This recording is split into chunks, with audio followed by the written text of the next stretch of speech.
Break है। कश्मीर की खूबसूरत चोटियों के दरमियान हिमालय की बुलंदी पर एक छोटा सा गांव आबाद था। ये आर्फ का गांव था। आर्फा एक ज़हीना और तजस्सुस से भरा हुआ लड़का था। वह अपने गांव के बेहतर मुस्तकबिल का ख्वाब देखता था। वह मानता था कि टेक्नोलॉजी इसका हल बन सकती है। आर्फ पुराने रेडियो और फोन के 7 घंटों का मकरता रहता।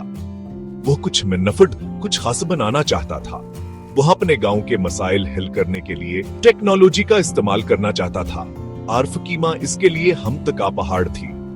वह अपने खानदान की कफालत के लिए खेतों में दिन रात मेहनत करती थी। वो हमेशा आर्फ की हौसला अफजाई करती वह अपने ख्वाबों को पूरा करे। वो कहती मेहनत और लगन से नामुमकिन को बेमुमकिन बनाया जा सकता है। आर्फ ने अपने ख्वाब अपने दोस्तों से शेयर किए। वह एक ऐप बना चाहता था, एक ऐसी ऐप जो किसानों की मदद कर सके।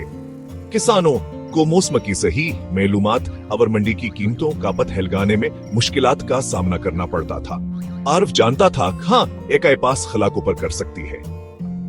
3.0 से आगे का फर आसान नहीं था।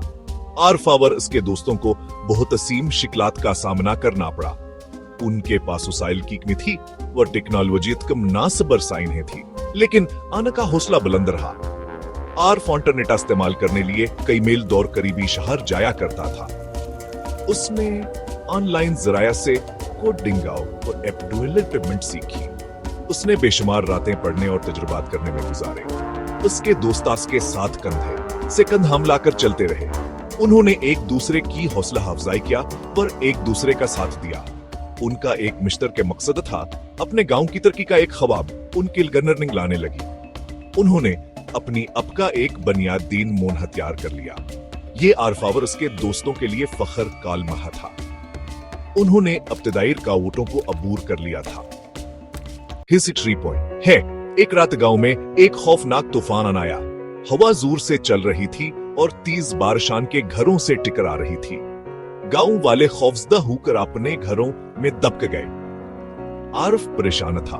वह जानता था कि तूफान फसलों को नुकसान पहुंचा सकता है और किसानों के रोजी रोटी मुतासर हो सकती है। वो खुद को बेबसावर मायूस महसूस कर रहा था। अस्कीमा ने इसके परेशानी को भांपते हुए उसे तसल्ली दी। उसने कहा कि अंधेरे तरीन रातों के बाद भी सवेरा जरूर होता है। अहम बात यह है कि तमामी दिन हारो। इसकी बातों ने आर्फ के दिल में एक चिंगारी भड़का दी। इसे एहसास हुआ कि मुश्किलात जिंदगी का हिस्सा है। असल बात यह है कि उनका सामना हमतावर अज़्म के साथ किया जाए। तूफान तो गुजर जाएगा, लेकिन उनका ख्वाब खत्म नहीं होगा। जैक ने जोशो खरोश के साथ आर्फ और इसके दोस्तों ने अपना काम जारी रखा। उन्होंने अपनी ऐप को बेहतर बनाया, इसमें नए फीचर्स शामिल किए और इसकी फालियत को बेहतर बनाया। उन्होंने मकामी किसानों के साथ सका जरबा किया, उनके मशूरों को शामिल किया। आखिरकार हदन आ ही गया। उन्होंने अपनी ऐप लॉन्च कर दी। यह फौरी तौर पर कामयाब हो गई। किसानों ने इसे इस्तेमाल में आसाना व नाकाबिल कीन हिद्दत कमदगार पाया। अबान के पास मौसम की ताज हतरीन मालूमात और मंडी की कीमतों तकर साई हासिल थी। अपने गांव किश्की किसान बाखबर फैसले करने के काबिल हो गए, जिससे इनकी पैदावार और मुनाफा में इजाफा हुआ। गांव खुशहाल हुआ और आर्फ आमीदा और हौसला अफजाई की अलामत बन गया। आर्फ की मां फख्र से मगलूब हो गई। उसके बेटे ने अपना ख्वाब पूरा कर लिया था। उसने मुस्बत तब्दीली लाने के लिए टेक्नोलॉजी का इस्तेमाल किया था। वह जानती थी कि आर्फ का सफर अब शुरू हुआ है। उसने दुनिया को दिखा दिया था कि इस मावर एकर हमदल इंसान किया कुछ हासिल कर सकता है।